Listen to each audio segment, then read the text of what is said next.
When the Cavaliers begin Summer League play on Friday, they'll be in search of a repeat championship as they begin against the Orlando Magic. But Imani Bates will be the man to watch just 1 year after the Cavaliers selected him with their second-round pick. He is poised for a huge breakout summer that hopefully will extend into the regular season. Hey everybody, Billy BB back with you on Cavs Digest. Thanks for joining us. If you're not already, subscribe. That's how you're going to get the best Cavs updates, get a quick look at the videos we're doing every single day to keep you updated on what's happening with the Cleveland Cavaliers. And today's topic includes Imani Bates. You may know him as one of the top high school recruits in the country just a few years ago.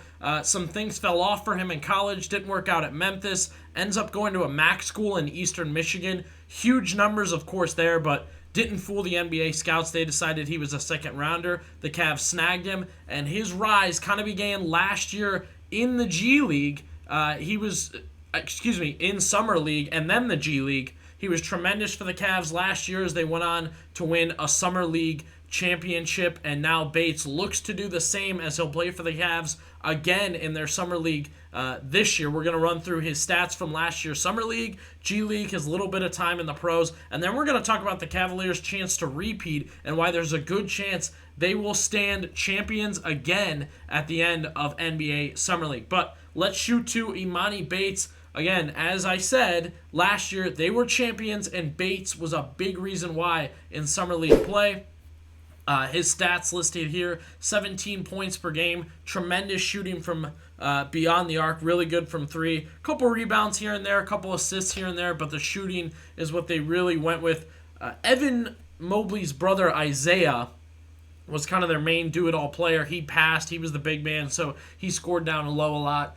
He's actually no longer with the Cavaliers. They moved on from him, and Bates took over, was tremendous, looked really, really good in that Summer League run. The Cavaliers were 6-0. He was a straight-up scorer. He was a straight-up shooter, and they're hoping that Imani Bates can be the exact same thing this year in Summer League with guys like Mobley and Sam Merrill, who played a huge role.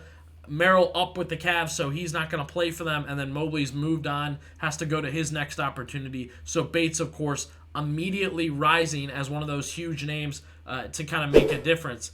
Now, next up, his G League stint, he was also tremendous. 21 points per game, 5 rebounds, and almost 2 assists a game. And this is what we knew he was in college. This is what we knew he'd be when he got to the G League and Summer League. Straight up scorer, a do-it-all scorer, and a guy that can really, really make the difference for the Cavaliers when they go to play. A couple points in the pros. He got some time. You love his big, lengthy height at 6'10". He's still just 20 years old.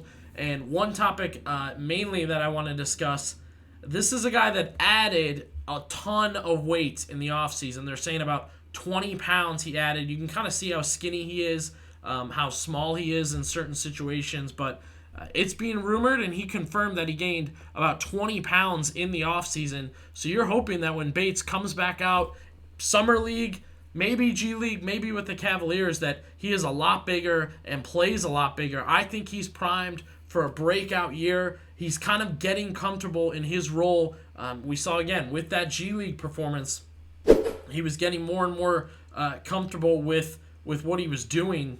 And, in the G League, that 22 points per game, he was really, really good. Everybody in the Cleveland community knows that this is a guy that they're going to use in the future. But now it's time nationally for people to recognize it. You may say to yourself, oh, G League, Summer League, big deal, big deal. Well, Sam Merrill became an expert shooter for the Cavaliers, a guy that earned minutes. They've done it with multiple players going back years, from Joe Harris to Quinn Cook, and now they hope Bates can be that kind of next project for them as they begin Summer League play on Friday, G League play when the season begins, and I don't know. There's a shot that Imani Bates, especially with the Cavaliers really not doing much in free agency, Bates could be a quick and efficient addition for the Cavaliers in the regular season to kind of get him acclimated, especially if you see an injury to one of the wings, if they decide not to do something with Isaac Okoro and they want to try something new. I don't know. There's a lot of options for Imani Bates to get playing time with the Cavs. It's clear they like him. They took that chance on him, and he's done nothing but prove himself. I think that's going to continue in Summer League action. This is a guy to watch. He's kind of the guy now scooting up on a championship Summer League team that was really, really fun to watch a year ago. Now, speaking of that Summer League team, as I said, they were the champions. They were 6-0. They rode Isaiah Mobley. That is Evan Mobley's brother. And then they are leaning on some other guys this year, but you really like some of the names that return. Like I said, Bates is back. They add Big DJ Burns, who a lot of people know from the NCAA tournament. They return Pete Nance, the son of the legendary Larry Nance and the brother of Larry Nance Jr., and then Craig Porter Jr., who ended up moving up to the Cavaliers. That's another name that they developed within their system. And then Luke Travers, who also played well there, on top of Jalen Tyson. So really, you've got already 6 guys that either have played in the G League and made a difference, or you're hoping a lot from guys like Tyson and Craig Porter that you think can kind of tag in for the Cavaliers and get after it. Porter especially, he's a big success story for the Cavs. When they had trouble with Garland and Mitchell last year injury-wise, they scoot Porter up. He was tremendous. He showed a lot of flash. Now he has an injured ankle. He was already talking about he's maybe at 85%. They're going to see what he does there. And then, of course, the other one, the fun one, we did a video on it. You can go back and watch it, especially this is the type of thing you're going to get when you subscribe to Cavs Digest. DJ Burns, Big DJ Burns, will be playing that big man role. Might be getting Isaiah Mobley's minutes, might be kind of splitting with Pete Nance Jr., Pete Nance, and a really fun Cavs roster for this Summer League run as they're going at it one more time. I mean, Jalen Tyson, the first rounder, you want to use him. Luke Travers played last year. Craig Porter Jr. made it up to the Cavs. Pete Nance was on that championship team. Amani Bates was on that championship team.